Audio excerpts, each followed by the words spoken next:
Salut, aujourd'hui dans cette vidéo, on va voir comment socialiser facilement avec quelqu'un. Alors le switch le plus important que tu dois mettre en place dans ta vie, si aujourd'hui tu es introverti et si aujourd'hui tu es plutôt mal à l'aise socialement, c'est-à-dire que tu es plutôt la personne qui est silencieuse socialement, qui est silencieuse dans les groupes, qui a tendance à pas parler, qui a tendance, qu'on n'a pas tendance forcément à remarquer, ce switch très important à faire, c'est de passer en mode structuré, c'est-à-dire de voir les dynamiques sociales comme quelque chose de structuré et non pas comme la plupart des gens le répètent tout le temps, c'est-à-dire quelque chose où il faut être naturel, quelque chose où il faut improviser, quelque chose où il faut faire les choses au feeling, parce que ça fonctionne uniquement pour les gens qui sont déjà à l'aise socialement. Si tu es déjà à l'aise socialement, oui, tu dois être naturel, oui, tu dois faire les choses au feeling, etc., etc.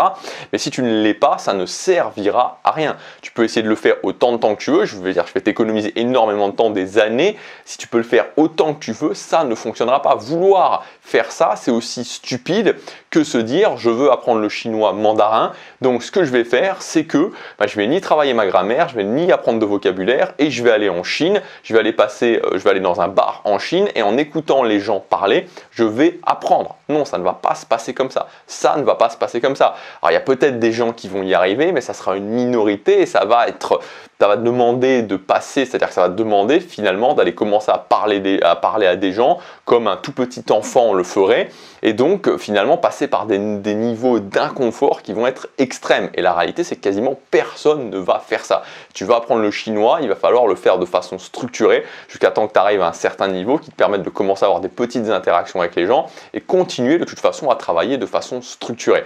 Et c'est pareil pour les dynamiques sociales. Je sais que c'est quelque chose de contre-intuitif, je sais que l'image générale dans la société, c'est les dynamiques sociales, c'est du feeling, c'est naturel, mais c'est faux, c'est faux. Et donc si aujourd'hui tu es quelqu'un qui est mal à l'aise socialement, ça ne fonctionnera pas pour toi. Donc tout ce que je vais dire ensuite dans la vidéo est basé sur ça, est basé sur cette idée de structure. Donc si tu n'es pas d'accord avec ça, il n'y a aucun problème, hein, tu as le droit de ne pas être d'accord avec ça. Si tu penses qu'il faut être naturel, qu'il faut faire les choses au feeling, vas-y, fais-le, et je pense que tu peux aussi directement arrêter cette vidéo. Donc une fois qu'on a compris cette notion de structure, c'est le point de départ et toutes les compétences qu'on peut apprendre au niveau des dynamiques sociales peuvent passer par ce filtre de la structure. Et la socialisation, c'est exactement la même chose, c'est-à-dire qu'on peut apprendre à socialiser d'une façon très structurée. Comme je vous l'ai dit dans la vidéo d'hier, savoir socialiser, c'est jamais qu'un ensemble de compétences à développer. Et la première compétence à développer, c'est les micro-conversations. Donc les micro-conversations, c'est souvent le premier blocage.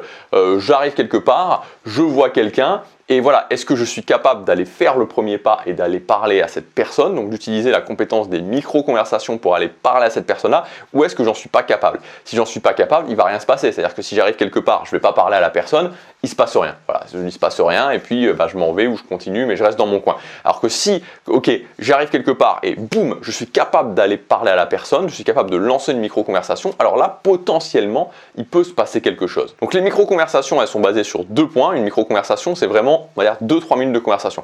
Donc elles sont basées sur 1, l'ouverture de la conversation, quand je dis la première chose à la personne. 2, le maintien de la conversation pendant 1, 2, 3 minutes. Alors je vais vous donner ici des exemples de patterns. Donc des patterns, c'est des choses qu'on peut répéter au niveau de l'ouverture et au niveau du maintien de la conversation. Vous allez voir que c'est des choses qui sont structurées, que vous pouvez utiliser dans toutes les situations. Donc là, en l'occurrence, on va s'imaginer que vous arrivez dans une nouvelle activité, vous voulez socialiser avec quelqu'un, vous arrivez par exemple dans un cours de chinois et vous voyez une personne et vous voulez socialiser avec cette personne. Donc on va le faire pour l'ouverture, on va le faire pour le maintien de la micro-conversation. Donc je vais vous donner à chaque fois 3 façons de faire. Donc pour l'ouverture, la première chose que je vais dire, premier truc que vous pouvez faire, premier pattern que vous pouvez utiliser qui est très simple, c'est juste vous présenter d'une façon naturelle, c'est-à-dire de dire bonjour, je m'appelle Gabriel et voilà, je viens de m'inscrire à ce cours de chinois. Toi, est-ce que ça fait longtemps que tu es là? Voilà, c'est très naturel, c'est très simple, il n'y a pas besoin d'aller chercher des trucs complètement fous et ça passe très bien pour l'ouverture. Donc ça, c'est la première chose que vous pouvez faire en termes d'ouverture, juste vous présenter. Deuxième façon de faire, c'est simplement demander un conseil à la personne. Donc vous arrivez, salut, je m'appelle Gabriel, je viens juste de m'inscrire à ces cours de chinois. Est-ce que toi, tu fais ça depuis un petit moment? Et donc ensuite, de demander à la personne, ok, est-ce que tu as un conseil à me donner? Est-ce que tu as quelque chose qui pourrait me permettre de travailler plus efficacement, de directement prendre un bon départ? Est-ce que tu as une certaine expérience à me partager par rapport à ça? En général, les gens sont toujours assez ok, toujours assez cool, et surtout qu'on aime bien en général qu'on nous demande notre avis, donc les gens sont assez ouverts pour partager des choses. Troisième chose que vous pouvez faire, un petit peu plus avancé, mais légèrement plus avancé, c'est vous servir d'un élément visuel de la personne. Par exemple, d'aller voir la personne, j'aime bien ton style, j'aime bien ton manteau en particulier, est-ce que tu pourrais me dire où est-ce que tu as acheté ce manteau? Et ensuite, vous pouvez enchaîner sur autre chose. Moi, par exemple, ce que je peux faire en Corée, c'est enchaîner sur le fait que je trouve que les Coréens, ils ont un style beaucoup plus ample, ils s'habillent d'une façon en général beaucoup plus ample que les Européens. Nous, on a la tendance à s'habiller un petit peu plus près du corps. En Corée, c'est tout à fait l'inverse, les mecs ont tendance à s'habiller beaucoup plus ample. Donc vous voyez qu'en termes d'ouverture, il n'y a pas beaucoup à se prendre la tête, ça peut être fait vraiment d'une façon assez simple. Donc maintenant qu'on a vu les ouvertures, je vais vous donner 3 patterns pour maintenir la conversation toujours dans le même cadre, même si c'est des choses qui sont assez basiques, vous avez vu, et qu'on peut utiliser dans n'importe quelle situation. Donc par exemple, je peux maintenir la conversation en posant une question, donc toujours dans le cadre ici du cours de chinois, je peux poser une question à la personne en lui demandant c'est quoi ton intérêt pour le chinois? Qu'est-ce qui t'a amené? C'est vrai que c'est une question qu'on peut légitimement se poser, qu'est-ce qui t'a amené à avoir envie de prendre des cours de chinois? Mais bon, je le dis pour les cours chinois, je pourrais le dire pour les cours de russe, je pourrais le dire pour les cours de théâtre, je pourrais le dire pour les cours de baseball, de taekwondo ou n'importe quoi d'autre. Qu'est-ce qui t'a amené à faire ça? C'est quoi l'intérêt que tu as eu par rapport à ça? Vous voyez, ce qui est bien avec ce genre de questions, c'est que je pose une question par rapport à ça, la personne me donne son intérêt, je peux rebondir sur quelque chose et ensuite je peux revenir aussi à moi, mon propre intérêt. Deuxièmement, je peux deviner le métier de la personne. Ça, c'est un truc qui peut être assez sympa à faire, c'est un tout petit peu plus avancé, mais de dire par exemple, écoute, moi je suis assez doué pour deviner le métier des gens, donc ce que je vais faire, c'est que, si t'es ok évidemment, hein, c'est pas tellement longtemps qu'on se connaît, mais je pense que je suis capable comme ça de te faire un petit tour, un petit trick on peut dire, où je vais deviner ton métier. Et donc là vous pouvez faire une petite routine où vous dites ok, tu as l'air plutôt comme ça, tu portes plutôt ça, je te sens plutôt ce type de personnalité et donc selon moi le métier que tu fais c'est ça. La plupart du temps vous allez vous tromper mais c'est pas grave, ça apporte un petit peu, c'est pour apporter une petite vibe, un petit peu de fun à la conversation. Ou alors ce que vous pouvez faire aussi pour maintenir la conversation, et ça aussi c'est quelque chose qui, en tout cas de mon expérience personnelle, a tendance souvent à faire réagir les gens, c'est donc si vous êtes sur les cours de chinois, vous pouvez dire à la personne ah ben tiens, quand je te regarde, en fait quand je vois commenter, tu es tout à fait le type de personne que je vois prendre des cours de chinois, ou alors t'es pas le type de personne du tout que je vois prendre des cours de chinois. Et donc la personne en général, les gens ont toujours envie d'en savoir plus, en fait ça c'est assez marrant mais c'est un truc que j'ai expérimenté, quand vous dites à quelqu'un sur n'importe quoi, bon là c'est les cours de chinois mais ça pourrait être n'importe quoi, ah t'es pas du tout le type de personne que j'imagine faire ça, ou alors ah ouais t'es vraiment le type de personne que j'imagine faire ça, c'est vrai il y a toujours un effet où les gens se disent pourquoi, voilà, ils sont intéressés, ils sont toujours intéressés, ils ont toujours envie d'en savoir plus, ça vous pouvez le tester, ça fonctionne à tous les coups.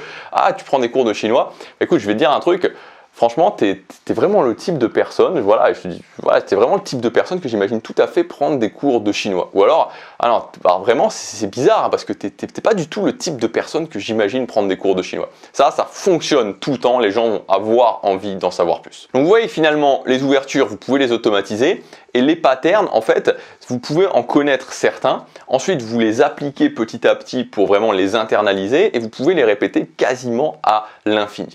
Et moi, c'est vraiment la façon dont je travaille en termes de dynamique sociale, c'est ce qui m'a permis vraiment de décoller en termes de dynamique sociale, parce que, vous savez, en fait, j'ai beaucoup réfléchi à ça, en fait, et je pense que en tant qu'introverti, souvent les gens qui sont introvertis, c'est souvent aussi des gens, alors c'est pas tout le temps le cas, mais ça peut être, en tout cas peut-être que vous allez vous reconnaître là-dedans, c'est des gens qui sont peut-être des gens qui sont un petit peu plus inquiets, des gens qui ont tendance à être un petit peu plus stressés, des gens qui ont tendance à se poser beaucoup de questions. Et en fait, ce type de personnalité, comme moi je suis, c'est exactement ça, on a besoin en fait d'être rassuré, c'est-à-dire qu'on a besoin, on n'aime pas le flou, on n'aime pas l'improvisation, il y a des gens qui aiment bien l'improvisation, il y a des gens qui aiment bien ça, bon d'accord, très bien, mais si vous êtes comme moi, vous n'aimez pas forcément l'improvisation, vous aimez bien avoir une structure, vous aimez bien être rassuré, vous savez que vous êtes sur des rails, et en fait on peut l'appliquer à la vie sociale, c'est ça, et en fait je pense que beaucoup de personnes qui sont introverties, qui ont ce type de personnalité, s'empêchent finalement d'avoir une vie sociale épanouie, parce qu'ils ont l'impression que il faut qu'ils deviennent quelqu'un de différent pour avoir une vie sociale épanouie, alors que c'est pas le cas, alors que c'est vraiment pas le cas, on peut faire les choses d'une façon très structurée. Donc si vous voulez aller plus loin, c'est ce que je vous propose dans la méthode que j'ai mise en ligne cette semaine, j'ai appelé ça cercle social inspirant. Donc c'est une méthode où le but de cette méthode, justement, on utilise la puissance des cercles sociaux pour se créer un nouveau cercle social avec des gens qui nous correspondent, avec des gens qui ont la même vision que nous, avec des gens qui vont pouvoir aussi nous aider, parce que l'environnement, le cercle social, c'est très important pour avancer dans sa vie. Pas plus tard qu'hier, j'ai discuté avec quelqu'un justement par message qui me racontait son cercle social, et en fait je disais franchement, avec un cercle social comme ça, tu te mets des bâtons dans les roues. Voilà, tu te mets des bâtons dans les roues. Des fois, on a un environnement autour de nous, ça peut être la famille, ça peut être des gens, voilà, des collègues ou autres. Et en fait, c'est vraiment un frein. Donc, vous avez tout intérêt, non seulement pour votre progression en termes social, développer la compétence sociale, mais pour votre bien-être dans votre vie personnelle, à avoir un groupe social, un groupe de personnes autour de vous qui vont avoir, voilà, la même vision sur la vie, qui vont vous soutenir et qui vont vous permettre de plus avancer, aussi d'être là dans les moments difficiles. Donc c'est ce qu'on fait ensemble dans cette formation. Donc ça s'appelle Cercle Social Inspirant, elle est basée sur la méthode du cercle social. Donc ça sert pour les cercles sociaux, on verra aussi dans la formation que ça sert aussi pour les relations de couple, on peut aussi s'en servir pour les relations de couple.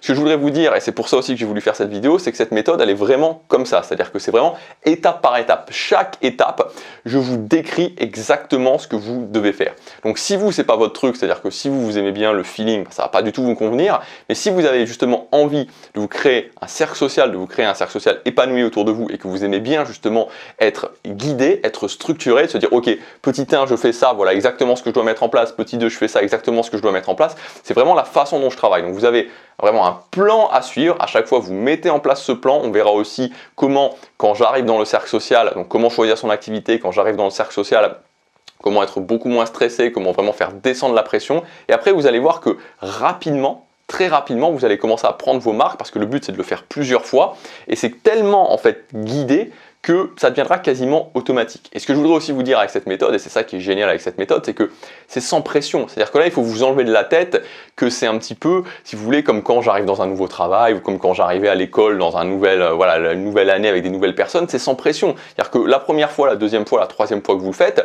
voilà, vous allez avoir des résultats qui vont forcément, c'est le démarrage, donc il faut vraiment vous roder avec la méthode, mais c'est pas grave, ça fonctionne pas aussi bien que vous voulez, pas de problème, vous passez à un autre cercle social. Et c'est vraiment sans pression parce que vous pouvez vous entraîner et chaque cercle social est un entraînement pour devenir meilleur. Donc voilà, si ça vous intéresse, il y a le premier lien dans la description, vous rentrez votre adresse email et ça vous enverra directement sur votre adresse email un coupon de réduction de 120 € pour cette formation. Donc vous pouvez cliquer sur le lien dans le mail que vous recevrez, ça activera directement le coupon et vous aurez toute la page avec le détail de tout ce qu'il y a dans la formation. Donc voilà, je vous dis à demain pour la prochaine vidéo. Le coupon de réduction pour le lancement de la formation est valable jusque demain soir. Donc si ça vous intéresse, c'est le moment. À demain, passez à l'action, chaque jour compte.